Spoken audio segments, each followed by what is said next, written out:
A magnificent night for you. How would you sum that up? What you say, it's a magnificent night.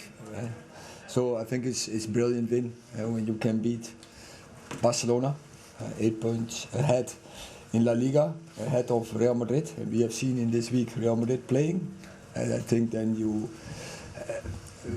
did a magnificent performance. And we are so really happy, and we have to take it with us in the season, take it with us in building extra belief that we can win big games. I wonder what you think that might do for Anthony. He's had a fair amount of criticism in his first season here, but that was a brilliant goal. I know he can deal with it, and he's brave and he's fearless. I think what he brought second half, that was what we needed, with his running behind, his dribbles, and of course his goal. And I say he doesn't. He's brave. He will go for it.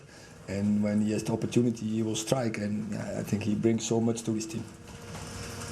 Could you just talk to us about Fred? He obviously got the goal at the start of the second half, but his overall play kind of dominated that midfield, especially in the second half. He's another player who gets a lot of criticism. He had an important role. It was already last week in Barcelona, but this week the same. He had to first stop Frankie de Jong playing, and he had to play as a mosquito around him and go behind him, and he did it magnificent. Last week he came behind, and I think he gave a brilliant assist on Resi in Barcelona, and today he scored the goal, and brilliant performance. What do you say to your players at half time? Because you had a lot more confidence when they came out second half. I so emphasized the belief. It was too flat first half. I think a little bit more belief. I think we had our spare man with Casemiro. We didn't use enough. I think Aaron Wan-Bissaka had a lot of space over the right side. We didn't use enough. I think in the pressing we could be more brave, higher line, step quicker up. So that is what we emphasized during the halftime, and the second was of course to make the sub with Anthony to bring more speed, and a player also who brings belief on the pitch. Erik, what do you make of the character and the mentality of this side to be 1-0 down half-time against a very good team, and then to come out and deliver that in the second half? I think we have some great personalities in this team. Starting with David, Rafa, Licha, we see him such a leadership. Casemiro, of course, Bruno, such winning types, and we have even more. I think everyone has such a strong belief in this team, in this vibe in this team, and you can see it with the subs when they are coming on. They're bringing energy, and not only energy, they bring also quality. They bring a different dynamic in games, and I think all the subs did not only this game but already many games before did brilliant. Erik, you made another sub at half time that proved successful fairly quickly. You've done that quite a few times this season. What's the thought process there for making those kind of changes?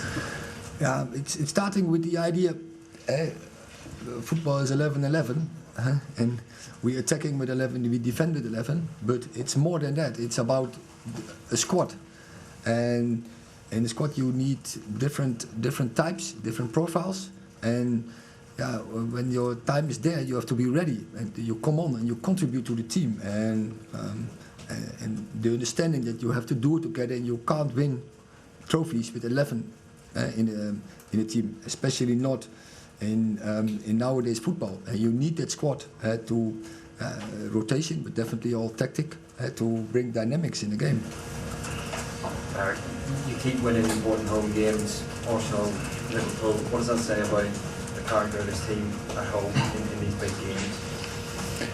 I think we have a strong boundary in the meantime with the fans, but I think also away games we have that strong belief, but we always enjoy it really to play on Old Trafford. That's even more, of course, in away games, because that ambience that is magnificent to play in this theater. We really love it, all the players love it, this team love it, but yeah, I think also we love it to play in hostile ambiances, to face opponents, to face big opponents, and to get them quiet. Considering where this team was when you took the job, how difficult it was for you to instill this belief in the team that now you are in the final with Carabao Cup, you are in the last 16 of the Europa League, you are competing for the Premier League.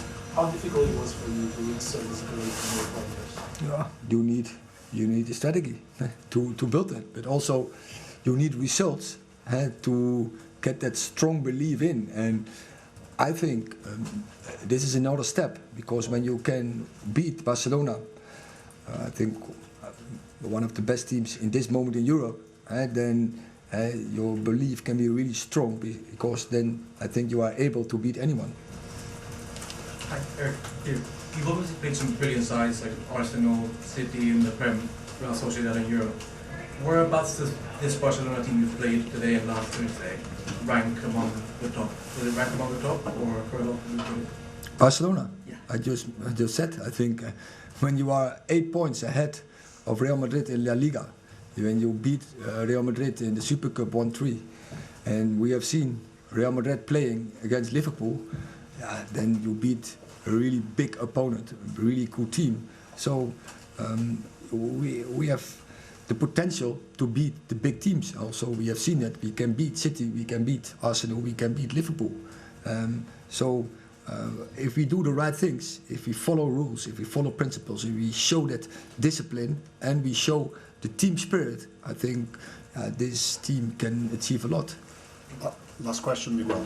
Hi Erik, one of the most notable things about the second half was how fast the team was, really kind of tearing at Barcelona. Is that something closer to what you want for every game as your ideal, or is it more about the match tonight? No, I like the speed, and I like dynamic football. I don't like static football. I don't like boring football. I like football what entertains the people, and that is definitely playing with speed.